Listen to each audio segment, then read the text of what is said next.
What's up? What's up? It's your girl DJ Narc. I am sitting in the pouring rain on the Upper West Side of Manhattan. It seems fitting that we would be doing the Water Crystal podcast and getting into Cymatics as I sit here in a vehicle that is mainly glass but also steel with water just pouring down, as you can hear. I love glass. I love water. Those two things and light, the three of them comprise most of what I obsess about. And so to be able to sit here in the very gray morning light, watching this extreme rain, these big drops just pour across this windshield, is delightful. But I think it is something about water in general that is delightful. And it goes back much farther than us thinking that it's the source of life and knowing that it is what is responsible for life.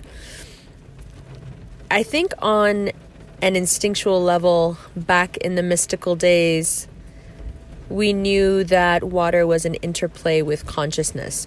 At least that is the conclusion that I've come to over the past, 20 years of thinking about this. Now, starting off from that premise, I was able to easily find proof that that's indeed what it was. But it took me a while to see every side of it. There were a lot of things that didn't make much sense, like homeopathic medicine, until you take into account that water is conscious, that water reacts to your consciousness and changes shape depending on your consciousness. So those are really, really radical concepts, and I'm sorry to throw them out there in the first 2 minutes like this. But as you can hear from the sirens and from the pouring rain, the energy is super, super intense. Mars in Aries is just not a joke. Like, I thought I was going to get out, I thought I was going to ride this out, not do anything stupid, not do anything rash. Too late. Nope. No one gets away. Mars in Aries, no one gets away. So jumping right in is the way we got to do it, because that's the energy we're dealing with right now. So what is cymatics? What am I talking about? What's with this water interplay with consciousness? Like, all of this just sounds like big words strung together, right? But what does it mean? Okay, let's start off really simple. So if you watched the Nassim Haramein 8-hour lecture, you have some concept of the fact that the vacuum, the void, space, whatever you want to call it, empty space, has a geometric structure. Nassim has worked on this for a really, really long time and was able, through determination and consistent hard work, and just this expansive mind that's like, I think it's like he has 4 planets in Scorpio or 7, just this mind that is able to delve into the minutia of the thing. He discovered that the vacuum actually has a shape, and it's the same shape that is referred to in the Old Testament as the Tetragrammaton, or the name that's given to God. Tetragrammaton also being a shape, a geometric shape. So he was able, through his studies, to discover not only that empty space, the vacuum, the void from which everything comes, that empty black space of manifestation that we dive into behind the valves of the heart, that space has a geometric structure. Now, what is that structure? That structure is the one that you see on the Vector Heart sweatshirt. That's the name of the book. That's the vector equilibrium. The vector equilibrium is the geometric shape of the vacuum, of the place of pure creation, pure manifestation, the blackness of the void where all things can arise, right? Okay. So now we go from there, what we've learned present day about how the vacuum behaves. Because once you know the shape, then you know a few other things too, right? You can get a sense of its behavior, how it interacts, why it interacts. So if you now retrofit, if you go back now and look from this point of insight into history, you find that there are cultures all over the world who knew that this was the shape of the vacuum and were very clear about incorporating it in their architecture, in their holy sites, especially in their holy sites, especially in their temples. You see sacred geometry all over the Muslim world because the Muslim world couldn't recreate statues, right? So sacred geometry was the go-to in terms of wanting an aesthetic. But what you find if you delve deeper into the ancient civilizations that use these symbols, the modern civilizations that continue to use these symbols, what you find is a highly sophisticated level of knowledge of the occult. So geometric shapes, the shape of the vacuum, sacred geometry, the architecture of temples and religious sites, and the occult, mysticism, everything from Santeria on down, religion, you find that they all converge on this idea of there being these shapes. Okay, because what we're talking about, of course, it would cross all these different genres because it is the basis of from what all other shapes arise, right? From what all other shapes are possible. Now,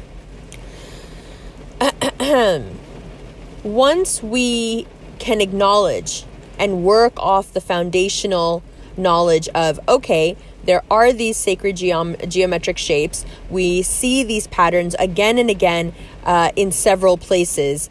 So this is giving me the credibility, along with the ancient civilizations using them, to something to stand on and say, okay, this seems credible. But maybe you need more. Okay, maybe you're like, okay, so what? Some civilizations came up with the same star tetrahedron, got it, so what? Okay, people know what the Merkaba is, okay, so what? Like, that doesn't really prove anything to me. Okay, well, here's where cymatics comes in, here's where the phi ratio comes in, here's where nature comes in. Because whenever you have an argument of any kind with someone that nature can disprove just by being itself, just by doing what nature does, that's the easiest argument to use, right? Like, so for example, just to be real petty, there's a lot of talk about me having gotten like a nose job or other surgery or whatever. Okay, but I have receipts. I have a son, mashallah, that looks just like me. Right? Nature. You can't fight nature. You can't tell me I look the way I look because I got work done if I've got, mashallah, an 11-year-old running around with the same face. You know what I'm saying? Nature. The receipts that nature gives you are the best receipts, is what I'm trying to say. So, let's look for some receipts. Now, in nature, we find a couple of things that are just staggering. One, everything seems to grow at the same frequency. Two, things seem to grow in the same shapes. There is a Fibonacci sequence and a phi ratio according to which snails grow their shells and waves roll and sunflowers grow and grass spirals out of the ground. It's the same ratio at which your hair spirals out of your scalp. Okay, and we're going to talk about hair. We're going to talk about hair and spirals and all that in a minute, but just hold that thought. So we are as well, from our fingerprints to the swirl of our hair, we are as well an embodiment, a manifestation of this phi ratio. Okay, so that's one proof that you see it all through nature, throughout all of the animal kingdom. You find this same ratio in the proportions of our hands to our fingers to our torsos, in the proportions of flowers, and everything that you can think of follows a phi ratio. Even things that you wouldn't think of. Even the orbit of certain things, like it's from big to small. It's fractal. It's fractal is what it is. So what we can discern from this is that the phi ratio, the fractality of it, is what creates us. So there is this overarching mathematical ratio, right? And from it descends everything that we call matter and creation in this particular simulation, in this particular construct that we're in, right? So it's probably on the outside is probably called something like the phi simulation, right? Let's see what happens if you have everything in a certain simulation grow with mammals and blah, blah, blah. Actually, with just amoeba, let's say with just single-celled organisms, what happens if you introduce a simulation that the frequency of it is the phi ratio? What happens to that single cell amoeba, and where does it go from there? And I think I'm presuming here, but it looks like, again, if you're retroactively like looking back at this and trying to reverse engineer it, which is all we can really do, right? It looks like everything that has come from that point forward has been because we follow this very strict math. Okay, now let's look for some more proof. Okay, because although that is very compelling on its own, still there is more proof to be had. I feel like an infomercial guy right now. You know, God bless his soul, that guy that died because he got hit in the head with the suitcase, Billy Mays. Wait, there's more. But wait, there's more. The OxyClean guy. Aw. So just be careful when you guys are getting on and off planes. So many people have like embolisms and aneurysms and shit because they get hit in the head by some asshole putting his luggage in the overhead. Like, you should see me when people are like standing above me or trying to put something in overhead. Like, the look on my face, like my eyes are locked. My eyes are locked on you. I'm giving you like the hood stare. Like, I will get up in a fucking heartbeat. Like, just be real careful what the fuck you're doing right now. Anyway. So wait, there's more. that was the whole point of that. But wait, there's more.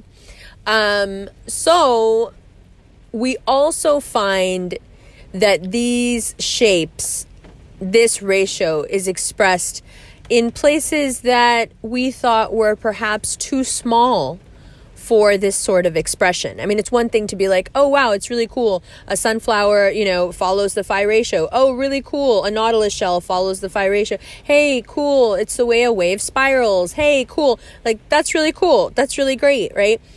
But we're still talking basically macro level. If something is fractal, you'd be able to see it all the way down.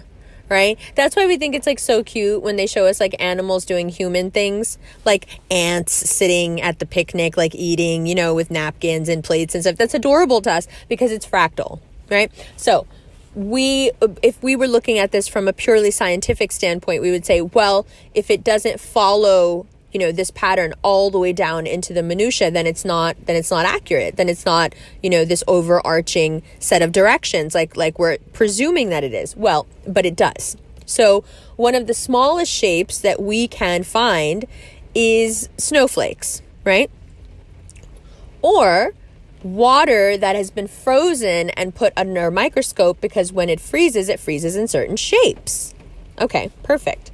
So now we're going to tie together two things. We're going to tie together the idea of sacred geometry and there being sacred shapes, which I'm not done with, right? And this idea of water being an interplay between your consciousness and the greater consciousness. So water really in this scenario being this holy source that is sentient, it is aware, and it is basically your life energy. It is the chi of this planet. Okay. So here now let's combine these two things. We find that naturally shapes occur within snowflakes, within water that is frozen, like naturally shapes occur basically anywhere. The interesting thing about the shapes that occur within frozen water is that they change shape depending on how the water is treated. Now, what do I mean by how the water is treated? Again, that's why I needed to prep this with thinking of water as a sentient being, as a thinking, living thing, right? So There was a doctor, rest his soul, Masaru Emoto, a Japanese doctor, who started off doing experiments to prove to the Japanese government that the way that child rearing was going in Japan was not very good for the children. And he focused a lot on showing that neglect is a lot more dangerous than even abuse, which sounds weird, but he did these experiments to prove what he was talking about. And his experiments were done under the premise of water can communicate. Water communicates with people, and you can communicate with it. And so it is not essentially you that's communicating with the outside world, but the water in your system that's reacting to the vibes around you. And the water in your system, when it reacts to the vibes around you, creates a certain structure within itself. And that structure, in effect, rules your structure, rules your health, rules the outside structure of your physical self, and also plays a huge part in how you therefore manifest your version of the simulation. So down the rabbit hole we go. One of the first experiments he did was this same thing. I think I've mentioned this before about showing the Japanese government where the holes were in their parenting, in what was considered acceptable, culturally acceptable Japanese parenting. So he did an experiment with 3 vials of glass beakers of cooked rice with a little bit of water in each one. He put them all on a mantle place in his living room, and every day he would walk up to one particular one of them that he had decided this is the one he was going to be nice to, and he would say very, very nice things to the rice, the water in the rice, the rice in the water. Like, you're doing so well. I noticed you did this today. I noticed you did that. I'm so proud of you. I love you so much. Then he would go to the next one and he would say, oh, you're just a horrible person, and you're such a disappointment, and I've never been able to be proud of you, and I just wish you weren't here, and la la la. And then he would walk by the 3rd vial as if it wasn't there. Now, after a few weeks, something really interesting happened. The 1st vial was fermenting pleasantly.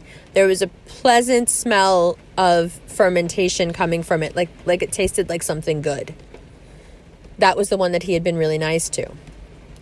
The 2nd vial had some bacteria and rot floating around on the top of it and had started to decay. There was like mold and stuff on it. The 3rd one that he had said nothing to at all was a black sludge. You couldn't see the water and you couldn't see the rice. It had turned into like tar. And he used this experiment to explain to the Japanese government that neglect was far, far more toxic and far, far more painful for children than even being told really terrible things, because even being told really terrible things was still giving you a certain amount of attention. And he also proved, perhaps unknowingly at the time, that water could feel ignored, that water had feelings, and it was feeling ignored, that neglecting the 3rd one, meaning not saying anything at all, not even acknowledging its existence, that ultimately made the water turn on itself, made the water turn on the rice and make the entire thing toxic. So that's where he started. From there, it was just a hop, skip, and a jump to basically changing the world. Anytime you come across anyone who's even semi-fucking woke, you're going to hear about Masaru Emoto and about the water crystals, because it's revolutionary. It changed things. Up until now, it was all about us saying, but it's the vibes, man. But it's the vibes, man. And people telling us to go fuck ourselves because we're stupid. But, it is really the vibes, man.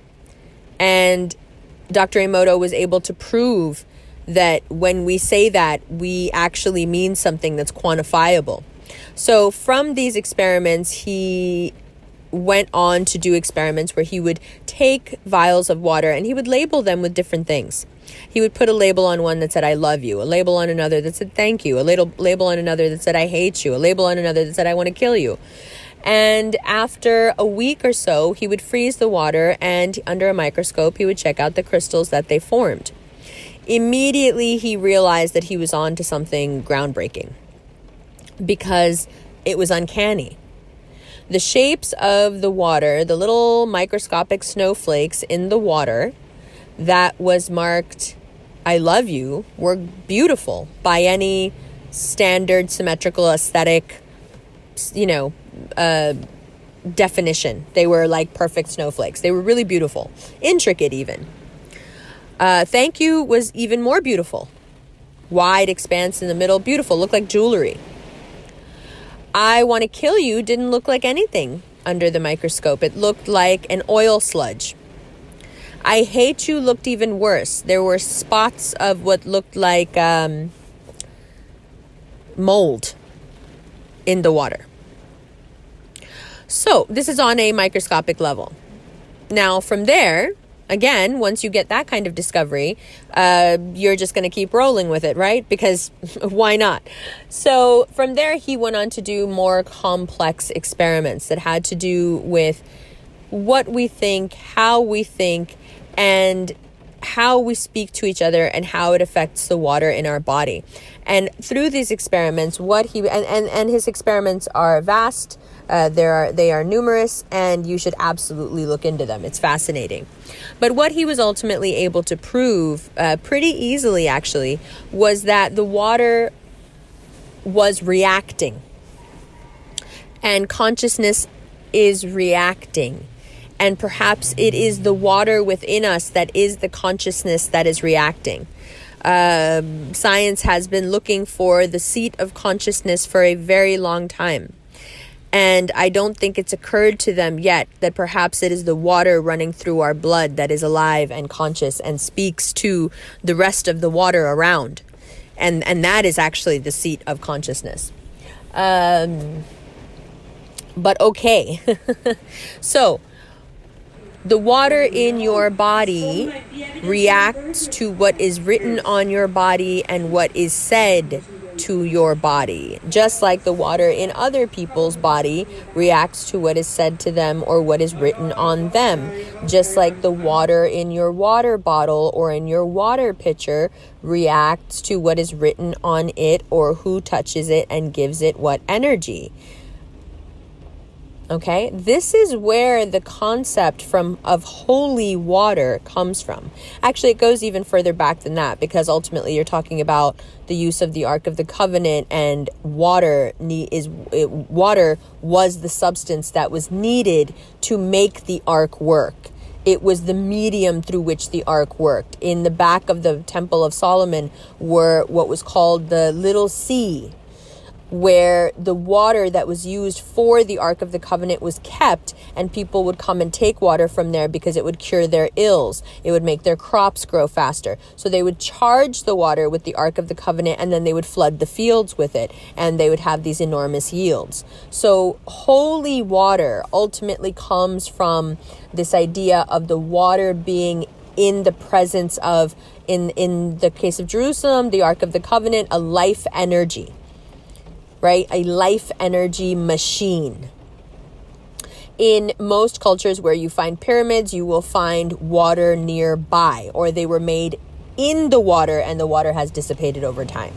So again, a huge connection between even Judeo-Christian religion and what we think of as God and water. It's there. Water being the medium. Okay. So holy water is something that Dr. Emoto also explored, taking water from a reservoir, Tokyo drinking water reservoir, freezing it, looking at the crystals, and there were none. It looked horrendous. Again, it looked like a rainbow oil spill or something, like an oil slick. And then doing a Japanese blessing prayer over the water and testing the crystals again and having them look absolutely beautiful. Same water, same place, same time, just with a different intention. And so we get to the crux of the matter. Water reading your intention. Now, if we look at something like The Secret Life of Plants, you see that the plants react to intention. When that FBI guy with his lie detecting machine hooks it up to his house plant And the houseplant registers when the guy thinks, maybe I can get the plant to react by dipping its leaf in this hot coffee I have here. The lie detector goes off the charts, right? The needles go off the charts because the plant not heard him, okay? Because that's such like a human way to think of it, but it reacted to the intentionality of the water in his body. The water in the body of the plant reacted to it and knew it. Okay, water is telepathic is what I'm trying to get to. Water is a sentient, conscious thing that lives in you and around you. And it is aware. It knows what's going on. It changes shape according to whatever shape the vacuum is in around you. Okay, that's the point we need to get to. So, we're talking fractal, right?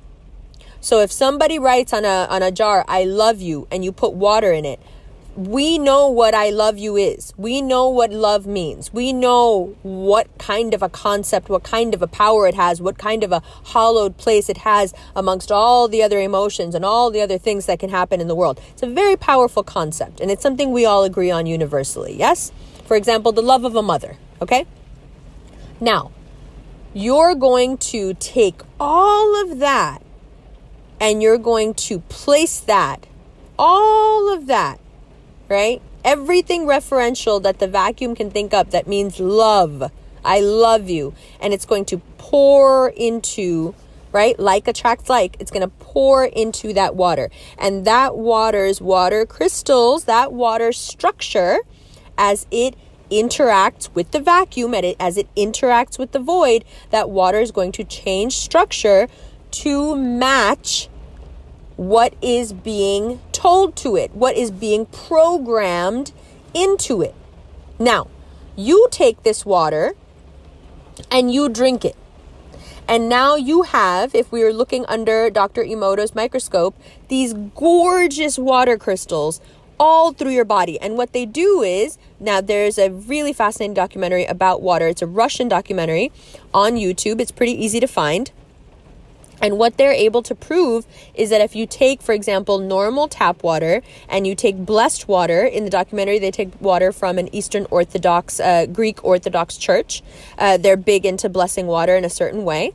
And they believe in it very much. So do Muslims, so do Christians, everyone does.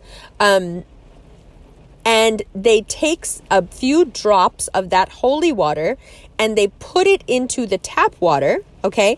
And then they look at the crystals in the tap water, and the tap water changes to reflect the crystal structure of the blessed water. So programmed water is stronger than non-programmed water. So this is where, for example, if you grew up in a Muslim household or a Hindu household and they gave you blessed water to drink, they would take a little bit of the blessed water and just pour it into your cup, into where your water was. And you're like, okay, but this isn't the same thing. And my mom would be like, yes, it is the same thing. Now all that water is blessed. Drink it. You see what I'm saying? So when I first found out about this, my mind was blown because we've been growing up, you know, this is just a mainstay in our house that there's this one glass of water that my mom always has by her bed. And it's just always blessed water, and she's always making you drink out of it. Always. Like, the woman is just like a constant, like, since we were little kids, and we always thought it was so weird. Like, it's like, you know, these things that you don't tell anybody. Like, yeah, in my house, my mom be doing this thing where she blesses the water in this like weird way, and she forces us to drink it. Like, it was just kind of bizarre, you know? And then started learning about this stuff like so much later in life and being like, oh shit, mom, like, did you know about this and this and this? And she's looking at me with like the face, like, get the fuck out of here. Of course I fucking knew. What the fuck do you think I was doing all these years? Just being a fucking psycho? Like, of course I fucking knew. Anyway, so you take the holy water and you put a little bit of it with the normal tap water, and the tap water turns, the water crystals within the tap water turn into these gorgeous, beautiful, clean, easy shapes like the blessed water. So now, let's go back to our example. You have this picture and on it, it says, I love you. Okay, so now the water crystals in that water are gorgeous. You can look them up. You can look up what I love you, the shape it gives you. The shape is beautiful. So you've got these beautiful, beautiful, beautiful crystals in this water. This water is happy. This water is love. This water is pulling out of the fractal universe everything that is associated with love. You know, if you put on there unconditional love, oh Lord, You know what I'm saying? And then you drink it. You drink little bits of it. And as you drink this water, the water in your body will change because this is programmed water. You have given this water specific instructions over and over and over again by letting it sit in that thing. This should also give you some idea, air signs, open your ears, as to how important words are. Now, how do we program our own water? This is why I'm always talking about not having an internal dialogue. You see how important it is to be fucking quiet in your head and just shut the fuck up and not be thinking things? Thinking things is talking to yourself in your head, right? Stop fucking doing it, because what you're doing is you're programming the water in your body. And God forbid, some of the things you guys think, like, honestly, it terrifies me. Like, I don't even know how else to put it. Honestly, some of the shit you guys think about yourselves scares the fucking shit out of me. Like, how could you ever think that about yourself? I couldn't think that about a stranger. You know what I mean? Like, I couldn't think that way about somebody. But, like, y'all be, like, beating the shit out of yourselves over some dumb shit. Like, honestly, over nothing. Like, I know girls who really beat themselves up for not looking a certain way, right? But, like, ultimately, you're being so unkind to yourself. Like, that's where I always get stuck. Is that when you start being unkind to yourself because of anyone else's anything, you've already lost the game. Wasn't the game first and foremost to be happy? And everything else comes from that? Right? Like, if I need somebody's approval to be happy, haven't I already put the cart in front of the horse? Like, the whole point was for me to be happy first, right? And then everything else. But if I'm not happy because someone else isn't happy, then I've completely lost sight of the game already. Who gives a fuck if this other person's not happy? If I have to change something, you see what I'm saying? If I have to change what makes me happy for somebody else, what the fuck is that? Now I sound like that Eartha Kitt thing where she's like, compromise? What do you mean compromise? But she's right. What the fuck you mean compromise? Like, I don't even know. Okay, we're getting off topic. Anyway, so water crystals. Now, you can program the water in your body according to the thoughts that you tell yourself, the things that you tell yourself. You can program the water in a pitcher to whatever it is that you would fractally like your life to reflect. You can have that water sit there with those intentions written on it. You can give that water the intention, right? Put your hands on the pitcher, send the water that energy, and then you drink that water. And when you drink the water, the crystals in your body will change. When the crystals in your body change, the way your body and your consciousness reacts to this greater consciousness changes. When your feedback loop between your consciousness and the greater consciousness changes, your construct changes. Water is life. Water is elemental. The new wars will not be fought over oil. They will be fought over water, but not why you think. Because what I'm talking about right now with water, people already know this. Ultimately, water is the way that you can control the masses. And I don't mean just by fluoridating it and making it into poison, although that's a really good start. Because what you're doing is you're taking from it its ability to communicate consciousness. You're using something that is a life force as a poison. It's actually very smart. I mean, if you were going to subdue billions of people, this would be the way to do it. So now let's get into cymatics. A lot of people online have been jumping around like monkeys about some videos that have been around for almost 15 years now. And people have been talking about cymatics forever. So I don't know. I think it's like once Joe Rogan learns about something. Joe, I just found out about cymatics, Rogan. Once this motherfucker finds out about something, then all of a sudden it's like, it's the first time any like white guy ever heard of this. Okay, everybody relax. Cymatics have been around for a really long time. And all it means is when you produce certain sounds, certain shapes are produced by certain sounds. And so there is this greater cosmological key, if you will, of sounds that equal shapes and vice versa, shapes that equal sounds. So the video that's been going around is someone who's got a speaker plate and they've got some sand on it or some salt. And when they play certain frequencies on the speaker plate, the sand arranges itself, self-arranges into certain symbols. What symbols does it arrange into, you may ask? Very nice. Good question. The same symbols that Nassim has discovered that are the structure of the vacuum. The same symbols that the ancients used all over their ancient and holy and royal sites. Everyone has been aware that these sounds make these shapes for a very long time. I'm beginning to think that the reason we don't know anything about the pyramids, and the reason we don't know anything really basically about fucking anything that apparently everybody knew about before us, is that the Dark Ages that we talk about, the medieval times, the Dark Ages in Europe, were much more dark than we realize. There was much more that was torched. There's much more that was hidden. There is much more that has been erased completely from our social memory, if you will. Social amnesia, right? I say this a lot. Gore Vidal calls it social amnesia, but I think this is social amnesia that is, this is a concerted effort. Because when you look in the ancient world, these cymatic symbols are so common that they are basically referring to something that it's like people just knew. People knew that this is how this works. How we could have lost the knowledge of something as foundational and fundamental as this sound makes this shape is crazy. It's crazy. Now, what's cool is if you look at the documentary series, which I highly recommend, there's 4 parts to it, Inner Worlds, Outer Worlds. What they'll show you is time-lapse footage of cornstarch and water and playing tones to water that has been mixed with cornstarch to give it a little bit of body.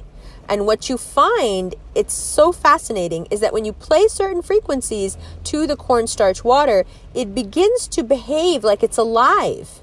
It begins to self-arrange itself into arteries and branches and moving pieces, and it looks like trees, and then it looked like veins, and then so it's just expressing that fractal phi ratio again and again and again and again and again within this frequency. So there's a frequency range within the phi ratio, and whenever we hit these frequencies, because it's the only frequencies we know, we create certain shapes out of water, out of sand, out of any material that we find in this construct. Now, water doesn't need, like sand, like salt, doesn't need you to play a tone to it to arrange in a certain way. You can do it just with intentionality. That's the difference. Okay? That's the difference. So, let's circle back for a second to certain shapes make certain sounds make certain shapes. Certain shapes are known, like the Merkaba, like the star tetrahedron, like the vector equilibrium. Certain shapes are known to produce a pulling in of chi, a pulling in of energy. The Sri Yantra is a very good example of this. Okay? So, certain geometric patterns are known to pull the chi in, but also when placed on water to make the crystals within the water phenomenal. Okay? So what we're essentially talking about now is taking these shapes and wearing them on your body, so the water crystals in your body start to react to pulling in all this extra chi. That's why you keep hearing people say, oh, I'm wearing my Vector Heart sweatshirt, and everyone keeps telling me how calm I am today, and everyone keeps telling me like I've just like had it together all day today, and I just seem like I'm just flowing. Well, yeah, because the Vector Heart is like a key, and it's keeping you in the flow of the larger geometry of the construct that you're in by keeping you in alignment. And how is it keeping you in alignment? Is that it's keeping your water crystals in alignment. It's keeping the part of you that is consciously interacting with the outside in alignment. So yes, do your thoughts create things? Yes, but your thoughts create things by your thoughts creating your water crystals and your water crystals reacting with the construct and creating the things. There is a missing step here. Right? There's a step that has been hidden from us. Like, did you know about the little sea behind the Temple of Solomon? Did you know that the pyramids were basically standing in water back in the day? Did you know that the Sphinx was basically built on water? Like, get into it. There's a lot of this type of shit.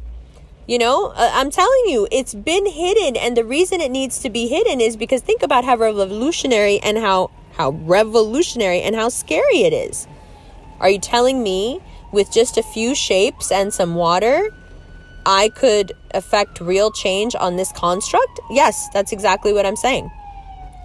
I'm telling you that through the utilization of water properly, through the utilization of techniques used to pull in chi, like qigong or yoga or falun or whatever you're doing, and the use of geometrical pattern, sacred geometry, for lack of a better term, to keep your water crystals in alignment, I am saying much more than just that you can affect the construct. I'm saying you can astral travel. I'm saying you can be in two places at the same time.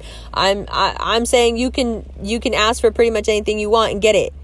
I'm saying that when you're in the flow and in alignment, there's not much outside of your grasp, because the only things you want are things that the universe is more than happy to provide, because you're walking around with this energetic signature, this water crystal signature, that when the construct checks in with you, when the vacuum checks in with you and goes, how you doing, which is happening like second to second to second to second, right? It's feedback between you and the universe, and it checks in and it goes, oh wow, your crystals are like totally on point. Okay, cool. Okay, what do you need? Like, you just jump to the front of the line. Okay, what do you need? Okay, I need this. Okay, cool, here you go, bye. And then it checks in with you again. It's like, whoa, you're still there. You're consistently, like, your water crystals are on point, bro. Yeah. Okay. Well, what do you need? Here. Because you're just pulling everything in. And how are you pulling it in? Because the shape that you're wearing, the words that you're wearing are keeping you in a space that makes you receptive. The universe wants to come to you. It wants to give you things because it's same recognizes same. Like attracts like. The universe is abundant, and the symbol of its abundance, the shape of it, when it is by itself and not fucked with by anything, is the vector equilibrium. If you wear the shape of it, that's like a gang sign. You know what I'm saying? Like, you walking through South Central and you got on a bunch of blue, like, people gonna be nice to you. Right? People gonna be nice to you. So, like, the universe is like a gang, and you wearing gang colors when you wear these sacred geometry shapes, and especially when you're wearing the vector. And, you know, the gang leader is like, oh, you one of us? Oh, cool. What you need? I got you. Like, we like the biggest gang in the world. Like, we got everything. You flying our colors, you wearing our colors, like, we down. Good. Let's go. Let's do this. You see? So, in that same way, I can't believe I just turned the feedback mechanism between the universe and you and your consciousness that Nassim took all this time to figure out and so elegantly, you know, explained. I can't believe I just turned that into a conversation about gangs. But hey, I'm not wrong though. Anyway, so once you have yourself in alignment, once you realize what it is that certain music, certain emotions, certain energy, certain vibe is doing to your water crystals that you have to walk around with. You got to walk around with the aftermath of the construct and how it looks because of how your crystals are behaving. Once you get cognizant of this, you start looking at everybody funny. Like, people come near you. I'm telling you, people have been this way with me since I was a kid. They just be like, she's too picky. She doesn't want to be around anybody. You're right. I don't. You're absolutely fucking right. And ever since I was a little kid, I would just look people right in their face and be like, you're right. And I'm not going. And they'd be like, damn, but what's wrong with you? Why can't you just give people a chance? No, I don't need to give that bitch a chance. I know exactly what that bitch is about. Her fucking water crystals are screaming from across the fucking room trying to fucking infect me with her bullshit. No, I don't want to be around her. I would say that all the time as a kid. I don't want to be around him. I don't want to be around her. I don't want to be. And people would be like, damn, can't you just like smile and be a little kid and just like take one for the team? No, I can't. And I'm not fucking smiling either. Fuck you. I stopped smiling as a kid. People tell me all the time, oh my God, you have such a beautiful smile. Smile, smile, smile. No. Fuck you. No. But it's the water crystal thing. It's because when you're really, really, like, little kids are really in touch with this. Little kids, their consciousness, their water interplay, their water crystal interplay is written all over their faces. You can see it. And they know when they're in the presence of somebody whose fucking consciousness is off. They fucking know it. They can feel it because their body starts to react to it. And I've always been the same way. And thank God, like, alhamdulillah, I've never lost it. I still have that sense. Right? And I think this is the other reason when you're highly in alignment, if you're wearing your vector stuff, or if you find other sacred geometry stuff, or for example, like the one I used to do for Baba, every moment is sacred, every place is holy. When you wear stuff like this and you're in alignment and your crystals are just like beaming beautiful, there's a lot of things that start to happen. Abundance, symmetry, beauty, relationships, love, everything is, you become a magnet for so many things. One of the things you become a huge magnet for is kids and animals. Kids and animals will seek you out and be like, sup, Holmes? Like, you see me, don't you? And I'm like, yeah, I see you. And they're like, yeah, nobody sees me. And I'm like, nah, I see you, fam. Like, kids are always saying that to me. Little kids are always saying to me, nobody talks to me like you talk to me. And I'm like, because I'm talking to you like you're a person. Like, I'm not trying to talk to you like you're a kid. My kid asked me something the other day and he was like, is that okay? And I was like, what do you mean is that? I'm not going to judge you. I'm not going to judge you. Yeah, it's fine. Like, you don't even need to ask me like that. Like, I'm never going to judge you. And I said to him, I'm like looking at him on FaceTime. I'm like, Baba, I'm never going to judge you. And the relief that came over this child's face, a kid that's about to go through puberty, think about it. That's exactly what you want from the maternal, like the mother in your life, the maternal figure in your life, the woman who becomes the template for what you like about women, whether you're gay, straight, or whatever, just like how you appreciate women. That person at a very pivotal point in your life is saying to you, I'm never going to judge you. I'm never going to be that person or that energy in your life. Think about the water crystals. Think about how his water crystals reacted to that. Think about how the consciousness that is the water in your body and the way it's charged gets attached to other people because of the way they make your crystals look and feel. You see how this is all related? I could palpably feel the relief in his little body. The relief of, oh, thank God, I'm not going to be judged. I can develop in all these different ways and take all the risks I want to take in every different direction. And no matter what, there is at least this one person who will always have my back and accept what I do. Well, think about it on a consciousness level, how that opens a kid up to be able to do whatever they need to do. What it is sinking the roots really deep. And so the tree is free to climb as high as it can and be as tall as it can be because the roots are deep. So in the same way, your water crystals, this base consciousness that you have control over by the words you say to yourself, just like the words you put on the fucking picture. Make no mistake. If you think that the words on the picture are more powerful than the words you're saying in your fucking head, you're out of your mind. It's like that experiment times a fucking million is what's going on in your head and what's going on in your body. You see what I'm saying? So you now become, you have control over this process within you. You have control over how your crystals form and react to the people around you and bond with the people around you. And if you go through and you look at the work, it's very objective. You know, this is why I fuck with Hume. It's very objective, like aesthetic, beauty, all of this thing. You know, we like to say it's subjective. Yeah, okay, not so much. Certain things objectively are very, very, very beautiful. And if you go through and you look at Emoto's work, what you will find is that certain states of being are just much more beautiful, much more symmetrical, much prettier to look at than other states. Now, in the Taoism of it all, do we need all of the negative and the positive? Yes, of course, we need all of it. And we know we need all of it. However, just because this thing needs to be balanced out doesn't mean you have to be the agent to balance it out. Let the Tao do what the Tao does. and you stay in your positive alignment and you use the tools like sacred geometry, like writing things on your water pitcher, like blessing your water, like charging your water, use these things as the medicine that they are. This is what finally got me to understand what homeopathy is all about. It's about charging the water in your body with certain things, therefore changing the entire makeup of the water in your body. That's what's going on. Okay, this is where you get energy healing from. This is where you get shape and color healing from. This is where all of this stuff stems from.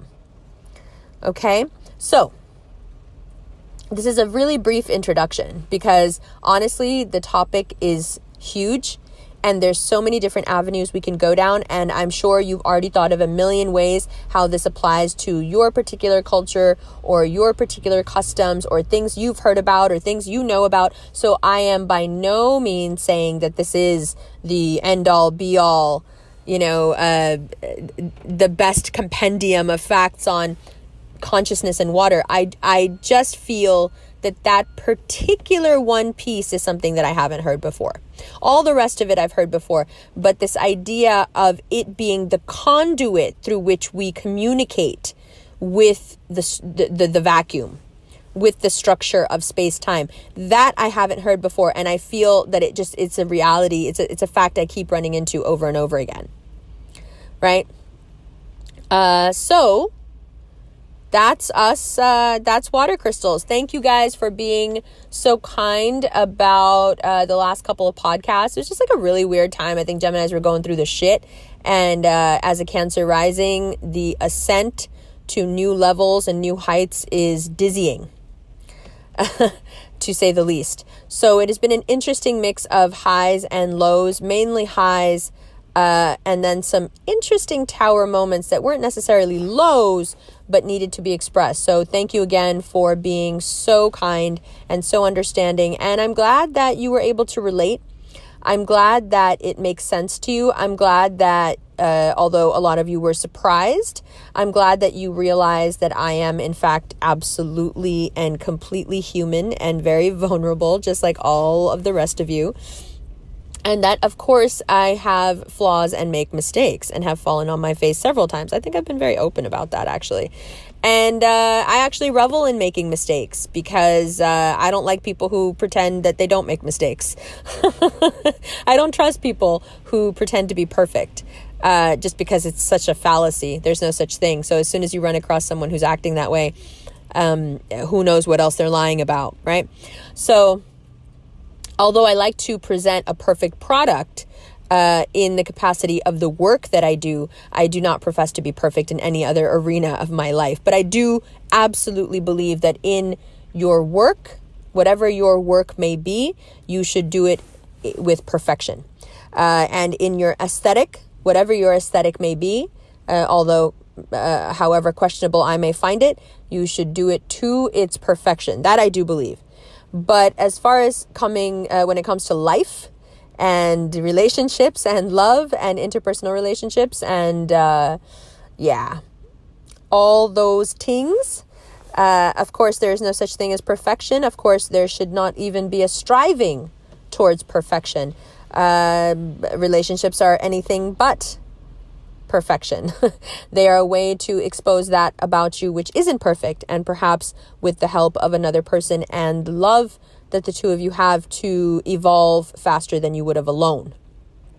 And that process inherently implies mistakes and heartache and confusion and pain and all the rest of it. So No, of course I'm not immune to that. I would be a liar and crazy if I said that I was. No one is immune to that. And thank God that I'm not immune to it, because how else would I have learned all the things that I've learned so far and all the things that I have yet to learn? So take that as the inspo that you may need at this time. Love is grand. Love is great. Relationships can be real fucked up or the best thing ever. Regardless of how many times we fall down, we get back up and we look great doing it.